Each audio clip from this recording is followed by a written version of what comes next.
banged up. The Lakers, LeBron James and Lonzo Ball are out for tonight. Josh Hart's also questionable, and Kyle Kuzma is also questionable as well. Now, Philadelphia, on their side of things, they're 5-2 straight up in their last 7, and they rank 4th in the association in defensive rebounding. Now, when it comes to the total, the Lakers are 8-3 to the under in their last 11. So I'm going to purchase the half a point, slide it down, and take Philly -6 in the under 229 in that matchup there. All right, let's go ahead and slide into some college basketball, and we're going to begin with Tennessee at South Carolina, 6:30 tip-off at South Carolina. Tennessee opened 9, down to 8.5. Totals 154 at a hook. 67% are leaning Volunteers, 53% shaded toward the under. And at the moment, the Gamecocks are plus 370 for some money line cash. Now, if you like the Gamecocks catching the plus points on their home court, you might not be in a bad spot here. South Carolina's 5-2 against the spread in their last 7.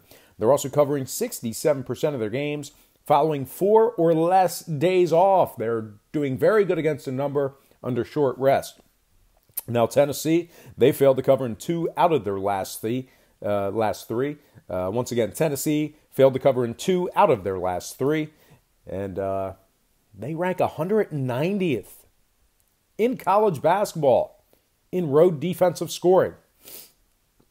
Now, when it comes to the total, South Carolina is 6-1 to the over in their last 7. Tennessee, 86% to the over in their games on the road. So with all that said and done, there's the famous quote, the famous line.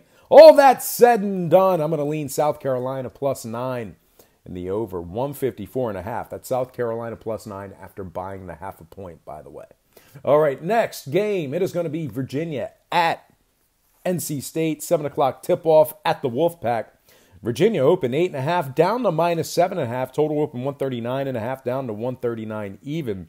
66% are leaning Virginia, 56% shaded toward the under. And at the moment, the Wolfpack plus 300 for some money line cash. Now, if you like the Wolfpack to cover the number at home, they are covering 67% of their games when catching the points. They also rank 9th in college basketball in scoring. Now, Virginia, on the other side, they rank 132nd in scoring, 136th in offensive rebounding, and 217th in road free throw percentage. Now, when it comes to scoring, Virginia 67% to the over in their last 6. NC State 4-2 to the over, taking on teams allowing less than 67 points per contest. So with all that said and done, I'm going to purchase the half a point, buy it up, and take the Wolfpack of NC State +8 in the over.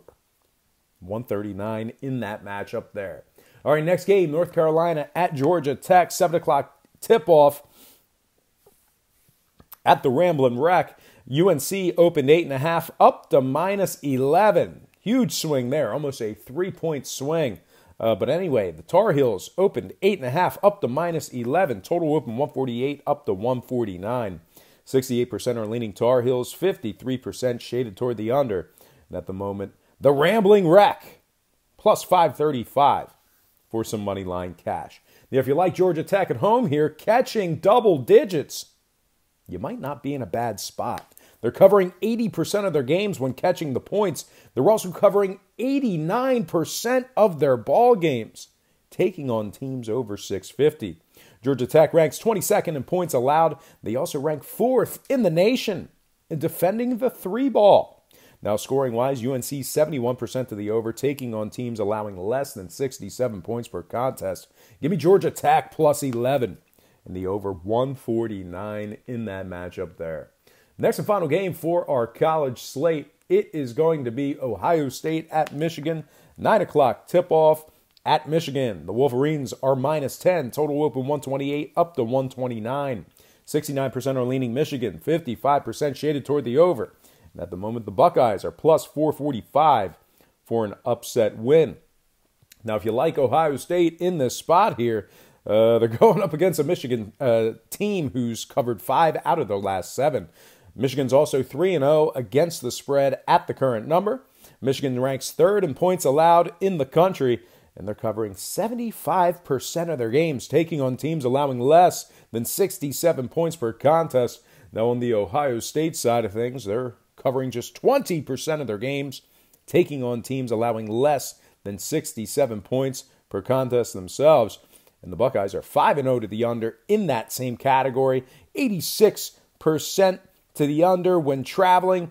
So with all that said and done, I'm going to lean Michigan -10 and the under 129 in that matchup there. All right, next and final sport, it is going to be NHL. We're going to start with the Sabres at the Blue Jackets, 7 o'clock tip-off in Columbus. Columbus opened 180, total open 5.5. Since those markets opened this one up, we're seeing a 10-cent fade of Columbus when it comes to a winner. We're also seeing movement upward on the total as well. Columbus is -170 with the total moving upward to 6. Once again, the Blue Jackets open 180 down to 170, total open 5.5 up to 6. 66% are leading Columbus, 57% to the over. Buffalo is +155 for some money line cash. Columbus +150, laying the 1.5.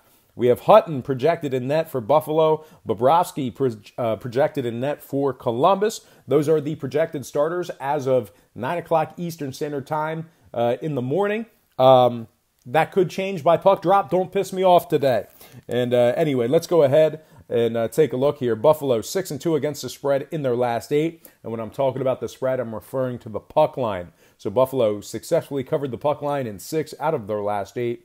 They're also 15-2 against the spread in their last 17 on the road. Meanwhile, on the Columbus side, they failed to cover in 9 out of their last 13 puck line plays at home. When it comes to scoring, Buffalo's 80% to the over in their last 5 when traveling. So with all that said and done, I'm going to lean Buffalo on the puck line. Give me Buffalo +1.5 and the over 6 goals in that one. Next game, Jets, Bruins, 7 o'clock puck drop in Boston. Boston opened as the $1.50 favorite. And we've seen a 20-cent move toward Boston in the early going here. They're now -170. So once again, the Bruins open 150 up to -170. Totals at 6. 60% are leaning Boston. 55% shaded toward the under. Winnipeg is +155 for some money line cash. Boston +150, laying the 1.5. We have Connor Hellebuck in net for Winnipeg. Halak in net for Boston, as Tuukka Rask is a little bit banged up. I think he's still dealing with that concussion. But anyway, Hellebuck for Winnipeg, Halak for Boston. Once again, that can change. That is the projected starters at 9 o'clock Eastern Standard Time Tuesday morning. That could change by game time. If it does, it's not my fault. It's yours. So once again, don't piss me off today by telling me that I stated the wrong goalies. Really pisses me off when you people do that. Anyway, back to some professional action here. Boston's 12-2 straight up in their games at the current market price. They're winning 83% of their games, taking on teams allowing 2.6 to 2.9 goals per contest. Meanwhile, on the Winnipeg side, they're winning just 33% of their games, catching plus money on the road. They have also failed to cover in 5 out of their last 7 puck line plays away from home. Now, when it comes to scoring, Boston is 67% to the under in their last 6 on their home ice. So with all that said and done, I'm going to lean Boston -1.5, getting the job done on the puck line in the under 6 goals in that one. Next and final game for the show, it is going to be Flyers-Rangers, 7:30 puck drop at Madison Square Garden. The Rangers open 115 up to 120, total open 6 up to 6.5. 58% are leaning Rangers, 69% now leaning toward the under. And at the moment, the Flyers are +105 for some money line cash. The Rangers are +210, laying the 1.5. Stolars is projected in net for Philly. Lundqvist projected in net for the Rangers. I don't know why Stolars is projected in net.